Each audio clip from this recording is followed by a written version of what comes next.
Profil dan rekam jejak Brigjen Benny Ali dicopot dari Karoprovos di Propam Polri. Buntut kasus kematian Brigadir Nofriansyah Yosua Huta Barat alias Brigadir J di rumah dinas Irjen Ferdy Sambo. Dicopot dari Karoprovos di Propam Polri, Brigjen Benny Ali dimutasi sebagai Pati Yanma Polri. Dikutip dari Tribun News, Brigjen Benny Ali lahir di Tanjung Karang, Lampung pada tanggal 27 September 1968. Sehingga saat ini, Jenderal Bintang 1 tersebut berusia 53 tahun. Benny merupakan lulusan Akademi Kepolisian 1991 dan berpengalaman dalam bidang lalu lintas. Berbagai jabatan penting sudah pernah diemban Benny Ali, mulai dari jabatan Kapolres hingga Dirlantas. Pada 2009, ia pernah menjadi Kapolres Sulang Bawang dan setahun kemudian menjadi Wadirlantas Polda Lampung. Ia juga pernah mengemban jabatan sebagai Dirlantas Polda Bengkulu pada 2013. Selain berpengalaman di bidang lantas, Benny Ali juga pernah menjadi dosen utama STIK Lemdikpol pada 2015. Benny Ali juga pernah menjabat sebagai Kabitkum Polda Sulawesi Utara 2016 dan Kabak Prodok Rapaminal di Propam Polri 2017. Sejak saat itu, jabatan Benny Ali tak jauh-jauh dari divisi Propam, yaitu Analis Kebijakan Madya Bidang Paminal di Propam Polri 2019 dan Kabak Yanduan di Propam Polri 2020. Pada 25 Agustus 2021, Benny Ali menjabat sebagai Kepala Biro Provos Divisi Profesi dan Pengamanan. Namun pada Kamis 4 Agustus 2022, Benny Ali dicopot jabatannya dan dimutasikan menjadi Pati Yanma Polri. Diketahui, Kapolri Jenderal Listio Sigit Prabowo melakukan mutasi 3 perwira tinggi di Polri pada Kamis 4 Agustus 2022 kemarin. Mereka adalah Irjen Ferdy Sambo, Brigjen Hendra Kurniawan, dan Brigjen Benny Ali. Irjen Ferdy Sambo yang sebelumnya menjabat sebagai Kadif Propam Polri dinonaktifkan resmi dicopot dari jabatannya.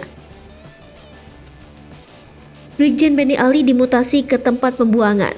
Dikutip dari tribunnews.com, selama ini Yanma dikenal sebagai tempat pembuangan polisi-polisi bermasalah.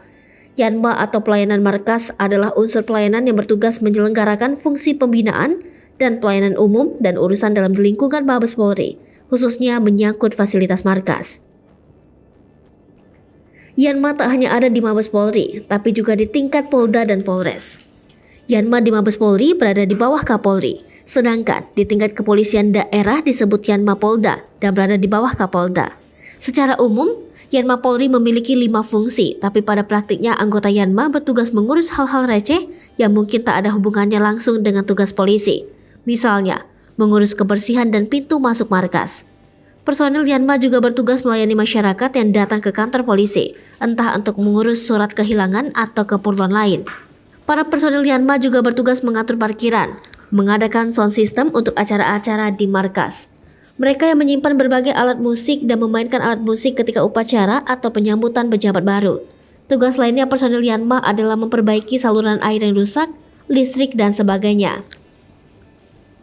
Pelayanan markas dipimpin oleh seorang kepala, jabatannya adalah Kepala Pelayanan Markas. Di Polda Metro Jaya, Kepala Pelayanan Markas berpangkat AKBP, sementara di Mabes Polri, Kepala Yanma berpangkat Kombes. Saat ini Kepala Yanma Mabes Polri adalah Kombes Pol Hari Nugroho.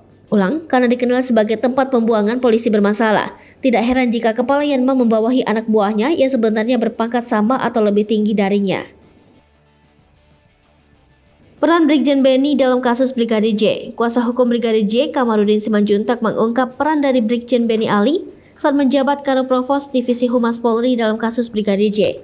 Brigjen Benny Ali disebut memanggil adik Brigadir J, Bribda LL, untuk datang ke RS Polri Kramat Jati saat proses otopsi pertama jenazah Brigadir J. Sesampainya di sana, kata Kamarudin, Bribda LL diminta menandatangani sebuah kertas yang tidak jelas isinya. Dia baru tahu belakangan kertas itu terkait pemeriksaan tewasnya Brigadir J. Kamarudin menuturkan, Bribda LL mau tak mau menandatangani surat itu, lantaran yang menyuruhnya berpangkat Brigadir Jenderal alias Bintang 1. Kamarudin mengakui tidak ada unsur pemaksaan dalam penandatanganan surat tersebut. Hai pemirsa Sri Popo TV, jangan lupa komen, like, dan subscribe, serta tonton terus berita-berita terupdate lainnya ya.